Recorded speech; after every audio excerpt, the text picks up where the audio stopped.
Today's opening tip. Draymond's on-court instructions. He's very animated. Very. Yeah, set the screen, young fella, please. He's trying to get one guy out. He's trying to get him to get a pin down. Look, he's trying to get him to get out. So he has a pin down with Wiseman. Even Wiseman was late because he's looking at Draymond. Who isn't looking at Draymond when he's jumping around like that? Well, look, that's the job. That's why Steph has played so much better since Draymond came back. He's got another floor leader out there. Welcome to The Jump. We, too, have many floor leaders here. I'm Rachel Nichols alongside 2016 NBA champ Richard Jefferson and 2008 Finals MVP Hall of Fame nominee Paul Pierce. Ladies and gentlemen, come on. Coming up, as Woj reports, KD will enter quarantine for the next week. How should the Nets approach the next 4 games without him? We'll discuss that. But first, so it is hard to win a professional NBA basketball game when you are down by 6 with under 25 seconds to go in regulation. Like, really hard. As in, before last night, 8,106 teams had tried it over the last decade. And of those 8,106 times, only twice had a team ever pulled it off. That's not what one would call statistically encouraging.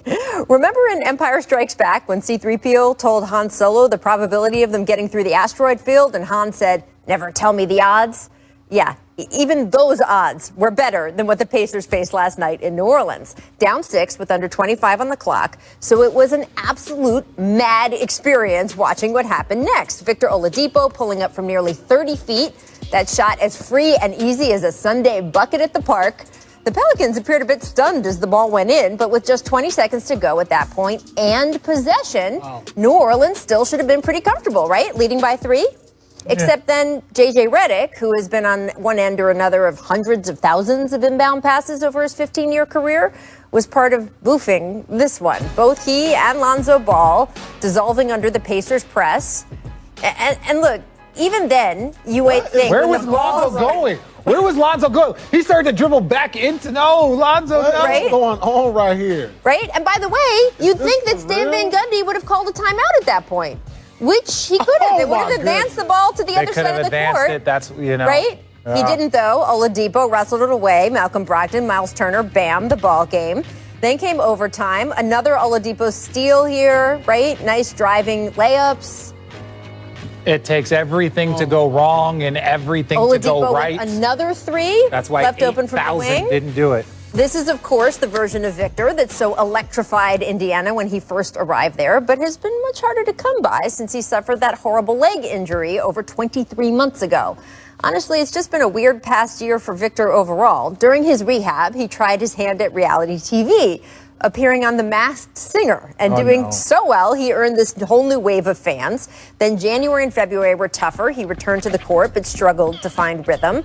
Then came the shutdown, right? Then came the bubble, which Victor first said he was opting out of, then decided to opt back in for. But the whole thing was patchy enough. The extension he was once expected to sign this past offseason never materialized. Oh, and somewhere in there, the Indianapolis Star reported that Oladipo wanted out of Indiana entirely, to the point he'd been asking opposing players to trade for him when they were on the court together. Now, Oladipo has denied that story. Well, players can't fulfill trade requests? Now that he's set to be a free agent at the end of this Not unless you're season, LeBron. there's certainly a good chance the Pacers will indeed trade him before the deadline to avoid losing him for nothing a few months later. All of which leads back to last night and Oladipo keying one of the NBA's more statistically improbable comebacks. The Pelicans didn't make it easy, even in overtime. This Lonzo dunk with 25 seconds left tied the score at 116, but Malcolm Brogdon finishing things off, sealing it for Indiana with this floater. The win moved the Pacers' record to 5-2, good for a tie for second in the East. Still plenty of questions, though. Can the Pacers stay in the top half of the bracket in this shortened season? If they do, will Oladipo even be with them at the end of it? I could work out the probability of all that, but as a great man once said, never tell me the odds. A good policy in an asteroid field and apparently also in this weird, crazy NBA season. So, Paul, Oladipo is extension eligible still. He's one of the few contracts in the NBA. There's all these different parameters, but he can still sign throughout the season right up until the end. So they could just extend him and keep him with him, or they could decide he's more valuable to have as trade bait and basically deal him before the deadline, get more back for him, and start with a fresh start with sort of that kind of group. What do you think is a better move for the Pacers right now? Well, the problem is you have to figure out what the extension number is going to be, because a player like Oladipo, who's been an all-star, is probably asking for max dollars to stay in Indiana. And if I'm a GM or owner for Indiana, I'm not sure if I want to give that to him based on his injury-prone history. And I want to see if he can get back to that all-star level. So, I'm kind of stuck in the middle on what to do. Do I trade him, get younger picks? But if I'm Oladipo, I want to stay there and try to regain form, because this is where they love you. This is where you made a name for yourself. This is where you became an all-star. And so the grass is not always greener on the other side. So I think he needs to, weigh his options a little better, but really consider staying in Indiana, maybe at a lower price. Yeah, and that's tough, though, because when you're talking smaller market, when you're talking about Indiana, to say that I want to take a pay cut to stay in Indiana, that becomes a little bit harder. I agree with you. They're invested in him. He was an all-star there. He'll have an opportunity to be an all-star. They want to invest in him. But he also wants to get paid like a person you're investing in. And look, the issue is when you have him, then you have Sabonis, and then you have Malcolm Brogdon, and you have Miles Turner. If you pay all your money to those guys, I think we know that the ceiling for those four as a collective unit is probably conference finals if they overachieve or play at their peak. So I can see them trying to negotiate a better deal with Victor Oladipo, because ultimately, if you give him max dollars, that's your team. That's it. And it's a smaller market, so it becomes a little bit more difficult to navigate around it. One of the questions, too, is how needy is anybody at the trade deadline, right? Because the two names that you will probably hear the most requests for who would be available, well, James Harden is sort of on a different level, but the two names then you've got Bradley Beal, Victor Oladipo, and if teams feel like they're close, but not at a point where they could compete for a championship, but they feel it's important for this year, maybe someone's GM job is on the line, then, maybe the price goes up and someone will give you something great for him. So I think part of that is not really under the Pacers' control. And to your point, those two players, but I would put Victor Oladipo closer to a Drew Holiday type, right? Where he's a guy that can just kind of get you over the edge. Bradley Beal is a huge difference maker, right? The way he goes. So if you're trading for Bradley Beal, you're going to give up a lot, right? If you're trading for Victor, you might be able to finesse an opportunity where it's a pick or one or two young players. You might not have to give up much. So I think Victor's name is the one that a lot of teams are going to be pining for, just like Drew. Yeah, I agree with you on that one. I mean, he's not as valuable as Bradley Beal. I mean, we've seen what Bradley Beal has been able to do over the last couple of years, emerging as an all-star, averaging 30 points a game this year. He's that player that can get a team over the hump, say a Houston Rockets or whoever's at the top. Maybe a Utah Jazz. I'm just throwing teams out there. Victor Oladipo is a question mark still. So, how much do you want to sacrifice to bring him in for an opportunity at a championship? It doesn't necessarily guarantee you a championship, but an opportunity. Some teams will take that.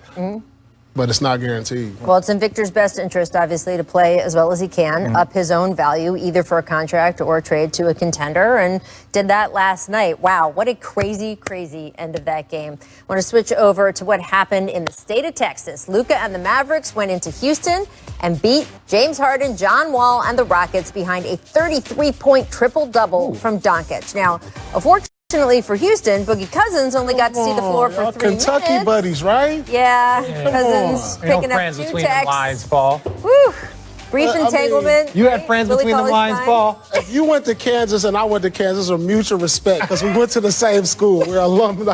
I mean, come on. Come on, Kentucky has so Boogie. many guys in the NBA. I mean, if they And they were all everyone, at Kentucky for 8.5 minutes. half of the game, referee So it's John are you Noble really? explaining his Wait, you went to reasoning for Kentucky the second too? technical, saying Cousins gave, quote, an overt gesture directed at an official in resentment of a non-call. Richard, do you think Boogie's ejection was warranted based on his actions? Is this like Tim Duncan smiling or whatever? No, because look, I think everyone will understand that you get a little leeway when you're Boogie Cousins and you're a multi-time All-Star and you're averaging 25 points a game.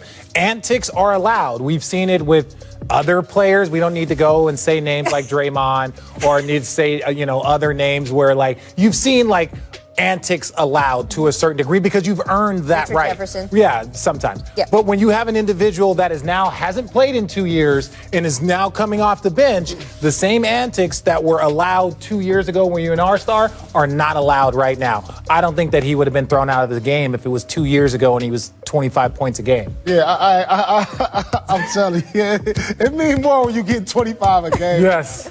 So I mean, okay, but Boogie's been being thrown out of games for a while now. Yeah, I think 2 years ago. He's in the same stratosphere as Rasheed Wallace. Yeah. I mean, you think old dogs are going to learn new tricks, but they're not. But you have to give him a longer rope because you already know he's going to be demonstrative. You know he's going to play with a lot of emotion. So he needs a little bit more rope than some of these other guys. Like Draymond, he needs a little more rope. You know he's going to do it.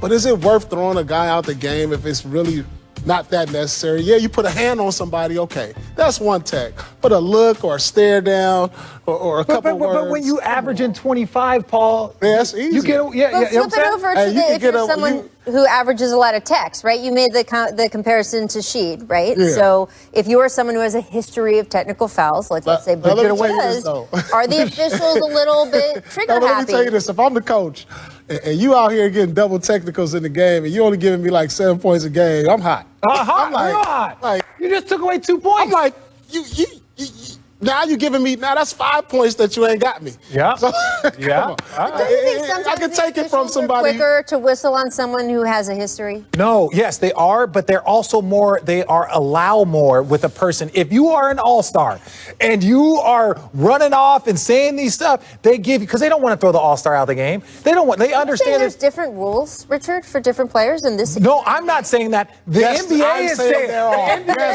that. Richard wouldn't know about these things. The calls you get and all, the leeway with not getting texts. He wouldn't know about it. Yeah, look. Every foul that he got, he earned it. Everyone. But no, look, Boogie Cousins, again, this is like what we talked about players that have had to adjust over the course of their career. Yes. Understanding, let's say like a Carmelo, let's say guys that as they careers have, changed and adjusted, it takes that moment. Boogie Cousins, you're not going to get away with the same stuff you did when you were averaging 25 points a game and you're an all-star. You're not. Even if you've always done it, you're not going to get away with it as much. I couldn't get a call. No. Couldn't get a call when I got So your difference with like Celtics, Wizards versus Clippers. When I got to the Clippers, I couldn't get a call. Yeah, that's what I'm saying. It happens. It's an adjustment.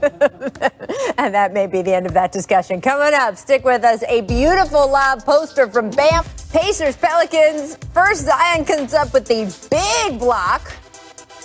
Go ahead. Then rewarded with the alley-oop. Is it just me or has his athleticism gone down? No, seriously. I feel like he was dunking a lot harder. Yeah, like that. I'm just saying. Wrecking ball. Look at that. Last year. Mr. Bodmer, I thought that was... Y'all didn't want to do the full body change? No, look though. But look at this dunk by Zion. I feel like last year he would have tried to tear the rim off. Yeah, but look at this. Great lob. And right? it just, maybe it was behind or whatever. But I need to see that same fierceness of explosiveness that he's been showing for the first 12 games of his career. Maybe he'll get back to that. You got the bucket. What do you want? I want to see Zion. Fair play, Kings Warriors. Marvin Bagley stuck out on an island with Steph Curry. You can guess how this turned out. This happened more than once in this game. Did his dad tweet after that? He likes trade my son. To trade my son. He doesn't need to be on that island. Trade my son. We don't need him. That still was Steph Curry on the perimeter. The third. As if there was some confusion over which Marvin Bagley he wanted traded. Hey, let's say this. Sacramento is invested in your son like no other team will. You need him to succeed there. Trust me. Trust me. Hey, trade him so he don't get isolated on Steph Curry. Oh, we can't have De'Aaron Fox dad saying, De'Aaron Fox had the best response of that entire back and forth. He just tweeted, Jesus Christ. Make twirling, Rockets Cavs. Luka puts on like a million moves on Christian Wood and then airballed the fadeaway. He's laughing about it because he's been, got him.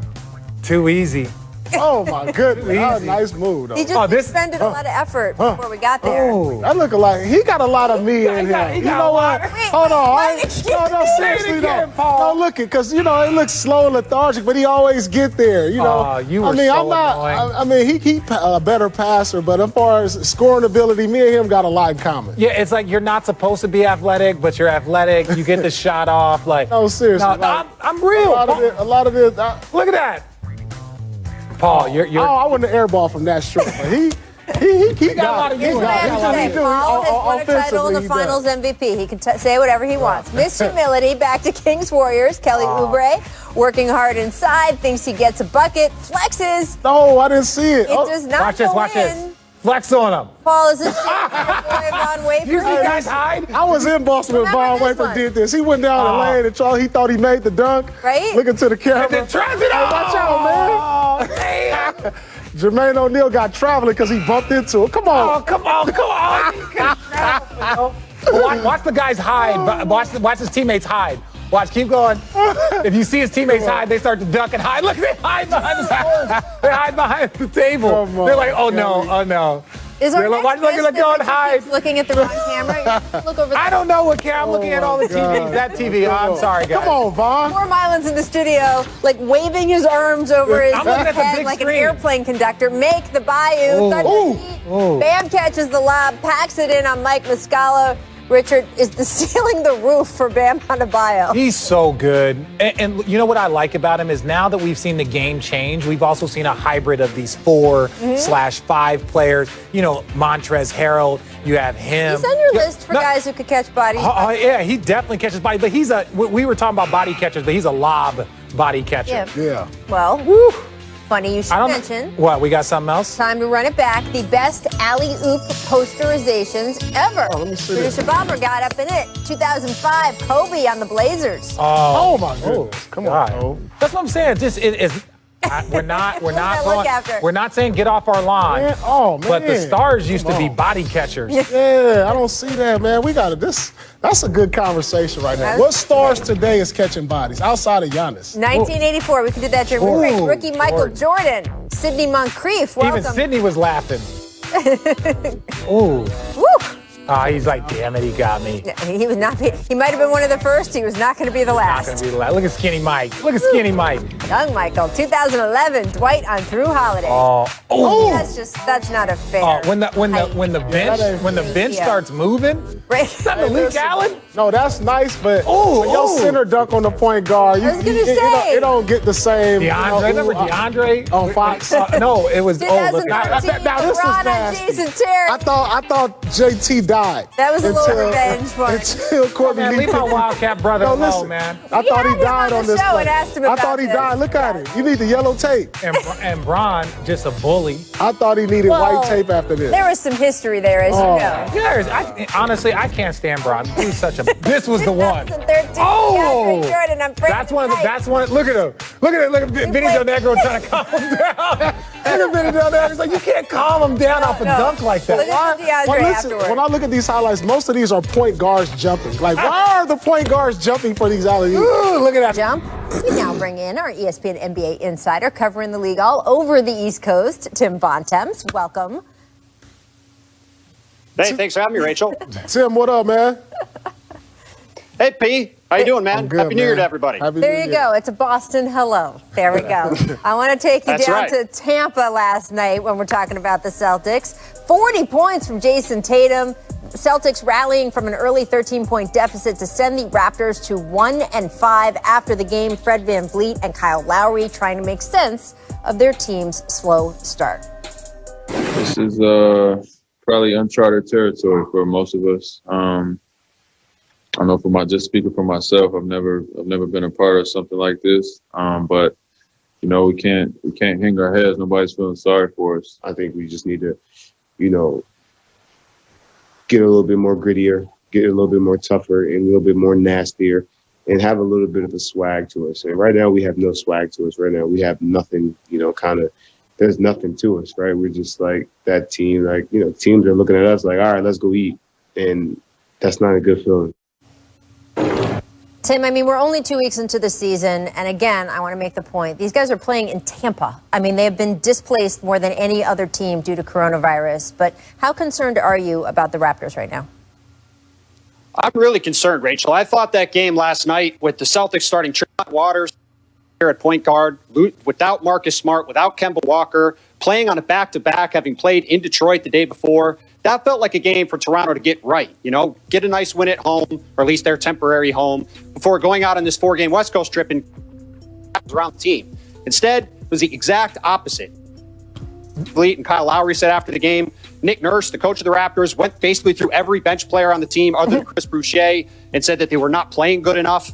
Aaron Baines, the starting center, got Pascal Siakam continues to look lost. So, yeah, I'm very concerned about the Raptors. It is only 2 weeks into the season, but this team does not look anything like the top of the East team that it was supposed to be coming into the season.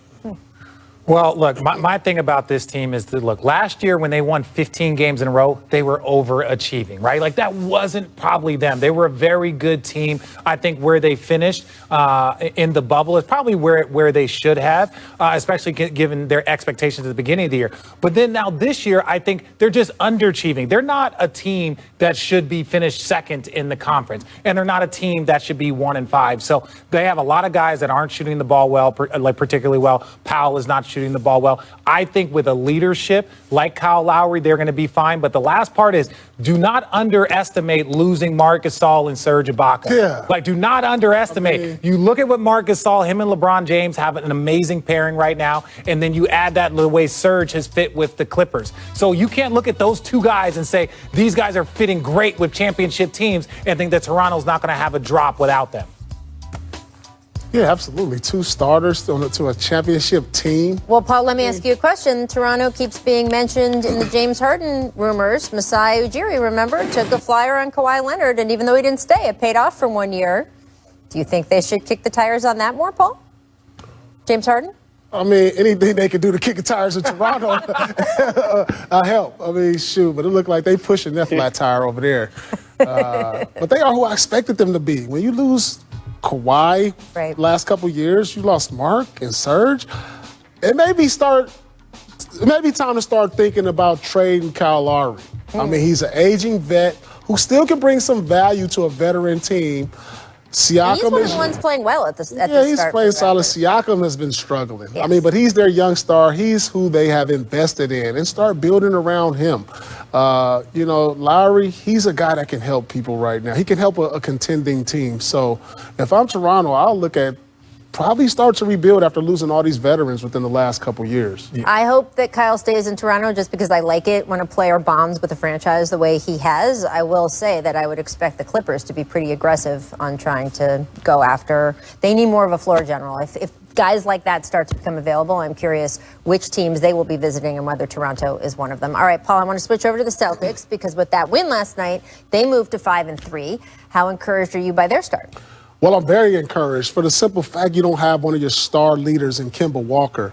And you've seen Jason Tatum and Jaylen Brown playing like the all-star who we think he can be this year. So this is very encouraging for the Celtics. Although I was disappointed in that loss at Detroit, but they made it. They came back and beat Detroit.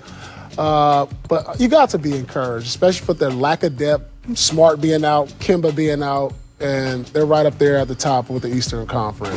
Well, and what I like about, Jaylen Brown is that he's that quote unquote, he's been that third guy now for a while, whether it was with Kyrie was there or when you had Gordon Hayward and then you had Kemba Walker. Not that Jaylen Brown wasn't a stud, but he's continued to work on his game. He's continued to add to his game. And the way he is playing now, look, the first 25 games, 30 games dictate whether or not you're going to be an all-star. Your team's record and your performance. He is performing like an all-star. Jason Tatum might be the best player, but Jaylen Brown is doing so much at a high level. It's just hard to ignore that.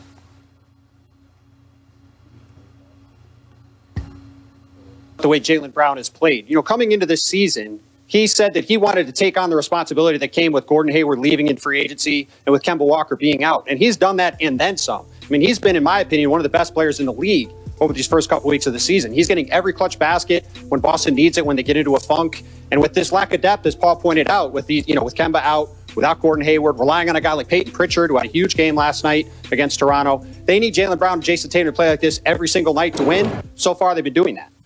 I want to switch over to the Nets because Woj reported yesterday that Kevin Durant facing a 7-day quarantine after exposure to someone who tested positive. Now, remember, KD himself had COVID-19 in May, but this is the league's protocol, and if he misses all 7 days, that will include the next 4 games. So starting tonight against Utah, back-to-back against Philly, Memphis, then a Sunday game against the Thunder. So, Tim, the Nets are only 3-4, even with KD playing 6 of the first 7 games.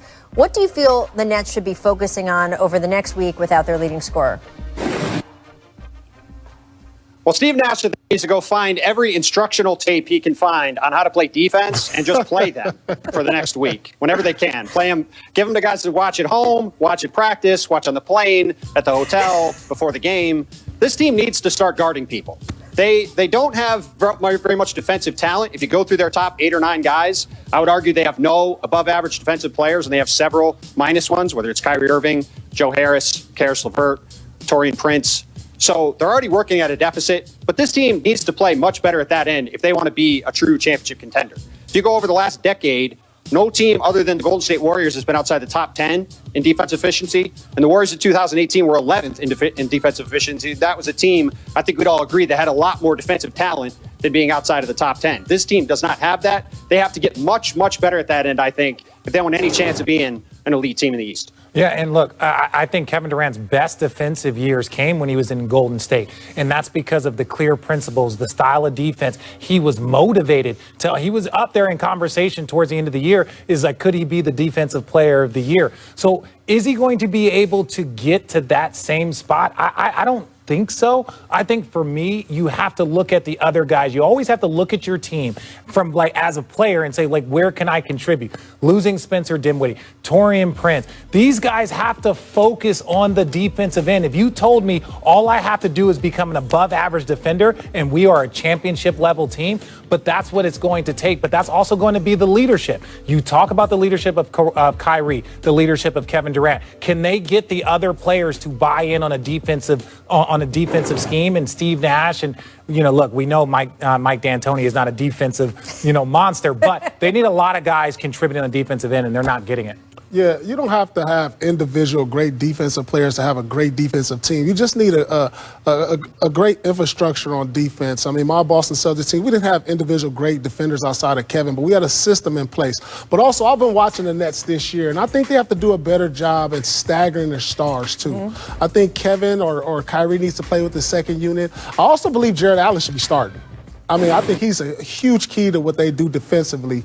And so I think it's just minor tweaks in what they need to do with their lineup as far as staggering minutes with your stars, getting more time, trying to find more minutes for Jared Allen in that starting lineup also. And I think that'll help their defensive performance moving forward. Tim, what's the politics right now on Jared Allen starting?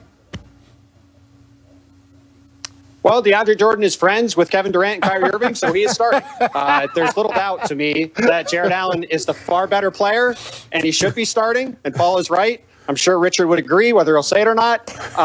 And it just doesn't seem like it's going to be the case, and that's, to Paul's point, that's one of the tweets that should happen. It's all about who your friends with. It's all about who your friends with. Why are you pointing at me? Anyways. That was fantastic. Tim, thank you so much for joining us. I will say that as soon as they fired the coach, DeAndre Jordan was starting like the very next. Hey, listen.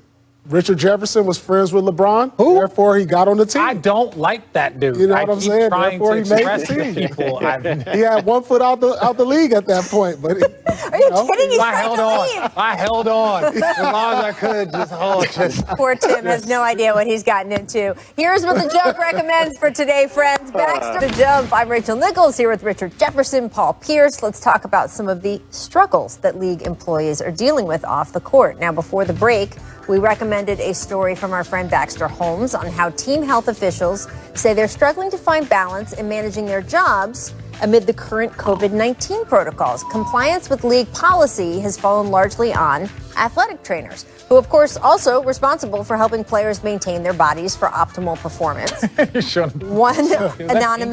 quotes. One anonymous Western Conference head athletic trainer told Baxter, quote, "We're responsible for the logistics of all the staff, PCR testing and all of the player rapid testing and the compliance with the timelines that go into that every day, whether it's an off day, game day. So the workload has increased dramatically, and there's not been a decrease in any of the other workload.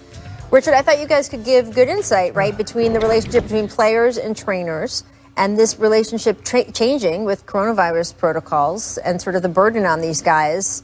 And the dynamic is always. Why are you? weird. You're setting it up. All you have to do is say this.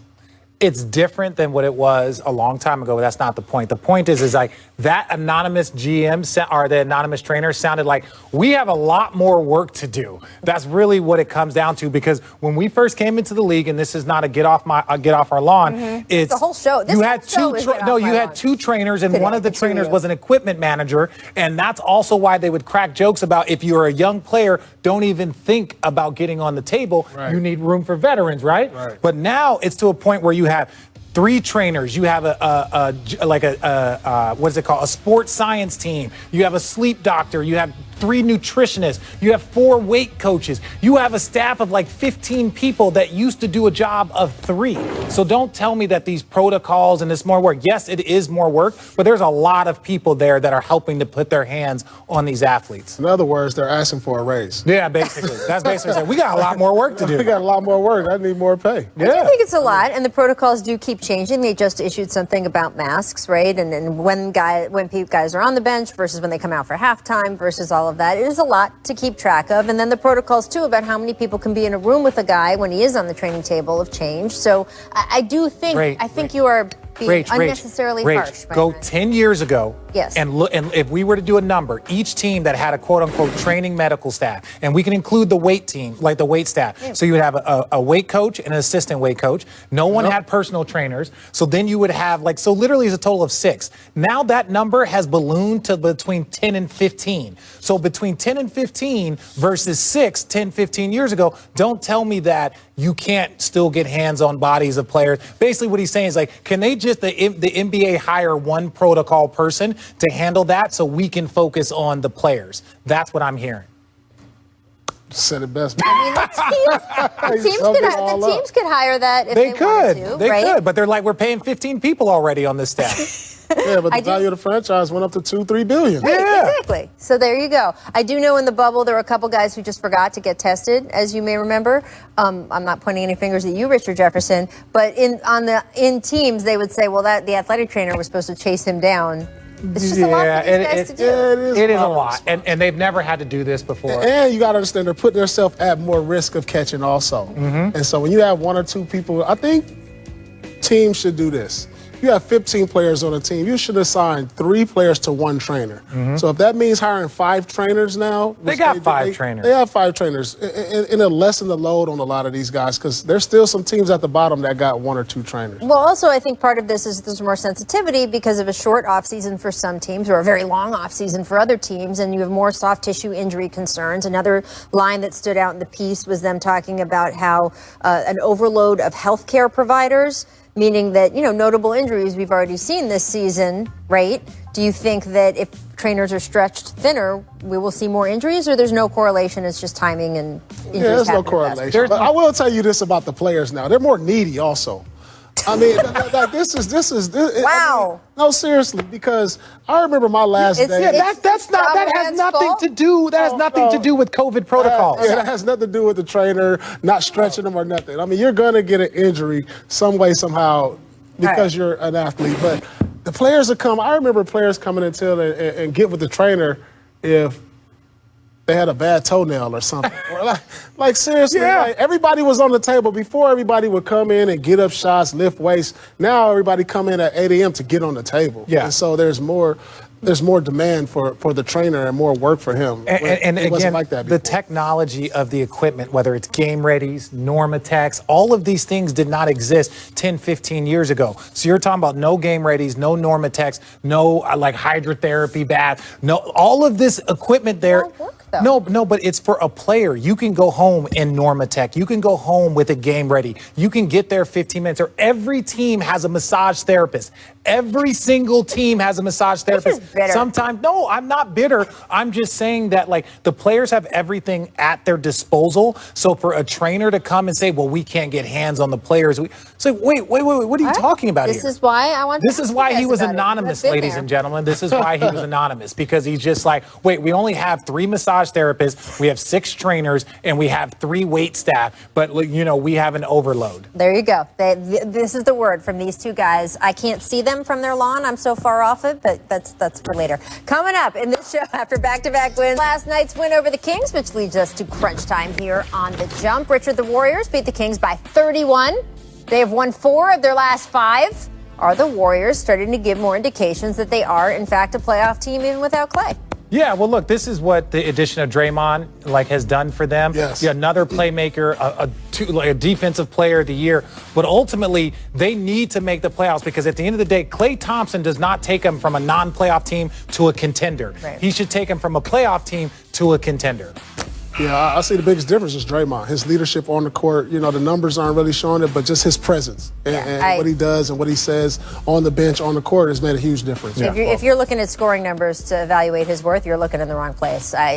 He's been night and day so valuable for that team in the past couple games, much less the past years. All right, Giannis dropping 30 points in the first half last night, finishing with 43 in the Bucks' 10-point win over the Pistons.